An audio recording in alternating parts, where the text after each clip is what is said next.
Well, greetings, YouTube. LMS Tactical. I want to wish you guys a very happy Thanksgiving. As usual, do my ritual. So I've been up all night long cooking and preparing, and I just thought I'd take a break. I got to come out here and play with the dogs. There's Maddie and Mason's over there. And, I was thinking about things that we have to be thankful for. I mean, when you think about it, 2020 has been a nightmare, you know, and it's almost ironic if you don't think a little bit deeper. It's almost ironic uh, trying to celebrate Thanksgiving, at a time when so much is going wrong, both in the United States and certainly abroad, and specifically in South Africa. You know, Obviously, you guys don't celebrate Thanksgiving in South Africa, but for my American brothers and sisters, and you there too, I hope this resonates with you as well. I gave it a lot of thought while I was preparing the dishes, that'll be served tonight. Uh, and I realized that we have an awful lot to be thankful for. I mean, in our country, obviously, we're going through this crisis with this fraudulent election and the cheating. And I know that in South Africa, you guys are basically forced to watch CNN, so you don't hear the reality of what's going on here. And you probably think that the election is a done deal and that Biden is going to be the president. He very well might be. But if he is, it's not a legitimate election, and there will be repercussions. And unfortunately, I believe it'll turn violent. And that's not just because I don't like him, which I don't. Guy's a fucking pervert and a child molester, in my opinion. But the evidence that you're not seeing on CNN is not just a little bit; it's overwhelming evidence that the Democrats used technology um, and all kinds of other illegal actions to switch the votes. They had dead people voting. The standard thing that happens in every communist country, and that's what these guys are. They're communists. They had dead people voting multiple times. But more important than that, there's been, and I don't have time to get into it now. You could find it on other YouTube channels if YouTube lets it doesn't kick it off. And forgive me, I'm really tired. But there has been electronic information that has been secured by the U.S. military in Germany, um, by the company that makes the machines, the electronic machines that are voting machines.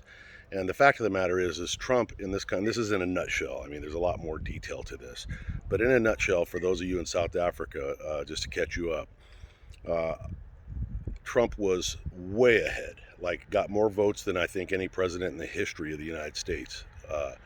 And then at about 1 in the morning, they stopped counting for some bullshit reason. And when they came back online 2 hours later, Trump was way behind.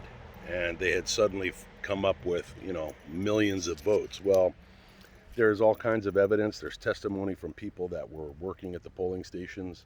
There's the bottom line is it's not over till it's over, and it's far from over. Right now, there's a clock ticking, certain things that have to happen. The wheels of justice move slowly, as they say, and this is ultimately going to have to end up in our highest court, in the Supreme Court. And I would be prepared for a reversal, because if the election is deemed by the courts to be fraudulent, it'll come down to a congressional vote, and I believe we'll win that. The fact of the matter is, everybody, including the Democrats, they know that it's a fraudulent victory, and they hate Trump so much that they're willing to put that aside, and they're willing to forego the integrity of our country. And unfortunately, under the 8 years of Obama, there were mechanisms that were put into place to ensure this victory. I mean, let's face it, here they started impeaching the president 5 seconds after he won the first election. And then they charged him with all this Russian collusion that was proved to be bullshit, and then all this other stuff. So, why would they ever allow a fair election? These people hate Trump so much because he's shitting all over their gravy train. They're in bed with China, they're in bed with Russia, they got all this it's all about money and power. And, they used this fucking virus that has got a 99.9% survival rate, far better than any flu virus, and they use this as an excuse to shut down the entire country and the world hoping to collapse economies and to control people and to force people into these stupid vaccinations. These are tough times, and so I want to get back to Thanksgiving. What I'm thankful for, and I hope you'll think about, is just think of it. We're living in beautiful times right now, because no matter what happens, if for some reason Biden ends up in the White House, it doesn't matter. The cat's out of the bag, so to speak. President Trump has exposed. They hate him so much, and he vowed to drain the swamp, and the swamp was so much deeper than any of us ever imagined. He has exposed so much dirt and grime, and the roots of the corruption go deep into our own law enforcement, federal law enforcement. I mean, I'm ashamed to say it, but our FBI, our CIA, NSA, all of these people, all of these agencies are just ruined with scum and people who don't honor the Constitution. It's all, like I said, these people are corrupt, and honestly, I think we need to redo everything. We need to get rid of the FBI and come up with a new fucking thing. We need to get rid of these agencies, or if I was king for a day, I'd get rid of all the top management and I'd subject every single agent to a fucking lie detector test, and if they failed it, they were out of there. And it would be a real simple series of questions, you know. Have you ever done anything to affect the politics in the United States? Have you ever withheld evidence? Because they've done all of that. And it's a shame, you know. I mean, I'm a law enforcement guy, and I'm embarrassed for my country's law enforcement that has been corrupted. But it's not like it's not salvageable. And I'm thankful during this Thanksgiving that we have a president that has put everything on the line and destroyed his life for all intents and purposes to give back to the country that he was able to live so successfully in. He didn't have to do this. He did it because he loves America. He loves the flag. He loves freedom. And, you know, what happens here affects the rest of the world. And he's not going to give up. And we're not going to give up. So it's far, far from over, no matter what these fuckers tell you. You got Biden and his little fucking prostitute chick, or whatever her name is, Kamala fucking Harris. I hate her. They're walking around and they're trying to convince people that it's a done deal. You know, they created some fake office, the office of the president-elect. Never, doesn't exist. They're just making shit up. And the media, their little lapdog propaganda machines, are trying to act as though he's the president, and it's just a matter of, you know, if Trump's going to give over power. Well, nobody's given over any power if it was taken illegally, and that's what's happening. We know it, they know it, everybody fucking knows it. So I'm thankful that we have a president who's exposed the depths of the shit. This has been going on back through the Obama, the Clintons, all the way even back into the Bush era. These are a bunch of power-hungry motherfuckers that are all about money and power, and probably a lot of fucking sex trafficking and pedophilia. It's all of this shit coming out. It goes all the way up into the royal family in the UK. It extends into the Ukraine.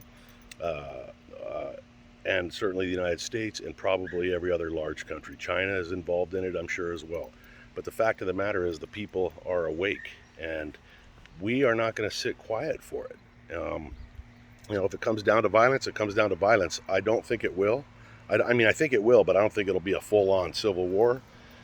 There'll be some incidences for sure, but I trust our president to have enough common sense and enough tactics to have the right people in the right place. And believe me, he's a chess player, and the Democrats are notorious for playing checkers.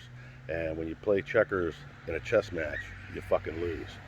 So I'm thankful. I'm thankful we're alive to witness it. And remember this, I'll leave you with this thought. I've said it many times before.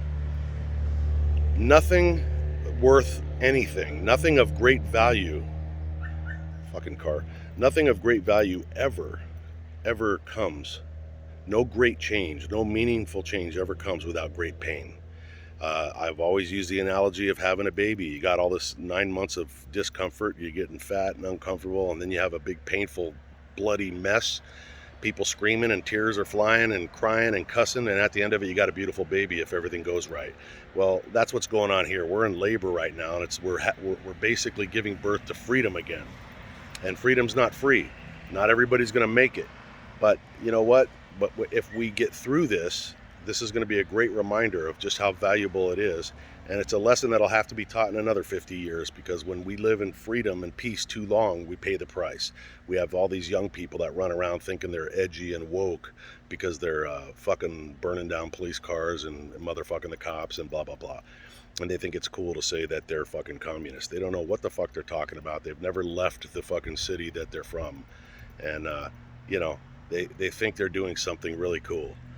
Just like the hippies in the 60s did. And you know what? They all turned out to be bankers and fucking lawyers and shit because they realized that their way is a fantasy. So don't give up. Don't give up. Be thankful. And be thankful that you're alive and you got your family. And I know in South Africa you guys are suffering. I know about the burnings and the fucking insanity, but there's been a couple of positive changes on that in that area too, that I'm aware of. And let's just give this some time. And I know we've all been waiting, but you know what? Whether we live another 20 years or we live another 20 seconds, embrace your life. Smile every day, laugh every day, have fun every day. You know, things are always on a pendulum. They never stay the same. You know, the people during the Holocaust thought that that was the way things were going to be forever and ever. The pendulum went real far one direction, and now it's come back in the other direction, and now you got Europe just letting everybody in with open borders and all this other bullshit. All these illegal lockdowns, all of it. But we have to get through that in order to have the pendulum start to swing back the other way. Trump is the pendulum for the world, I believe, and he's swinging in the right direction. I love you guys. I think about you. I pray for all of you, and I wish you all a very happy Thanksgiving, no matter where you're at. LMS Tactical, I'm out.